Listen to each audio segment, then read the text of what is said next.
পৃথিবীর সৃষ্টির আগেও ওনার কুদরতি এলেমে এটা ছিল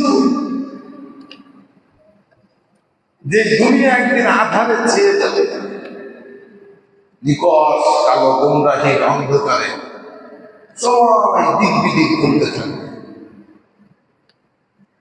একদিন এক জামানা আসবে জাহেলিয়াতের, বর্বরতার এক যুগ আসবে, যে যুগে মানুষ শুধুমাত্র অবয়বে থাকবে, চরিত্রে থাকবে পশু, বরং তার থেকেও নিকৃষ্ট অধম। যে যুগকে বলা হবে পৃথিবীর সব থেকে জঘন্যতম যুগ,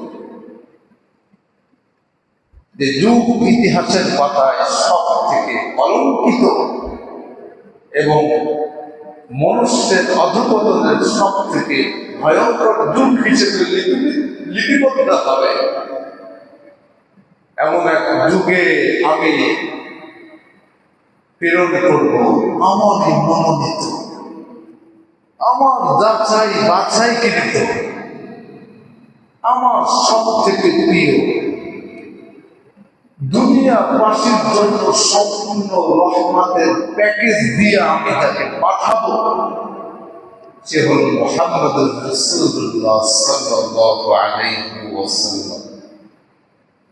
তাকে এমন এক চরিত্র আর আদর্শ দিয়ে এই পৃথিবীর বুকে প্রেরণ করব, যে আদর্শের পাওয়ারে ওই বিশ্ব নবীর উম্মত পশ্চিম থেকে পূর্ব, উত্তর থেকে দক্ষিণ পৃথিবীর চতুর্পাশ শাসন করবে এই এক আদর্শের উপরে, এই এক আদর্শের পর।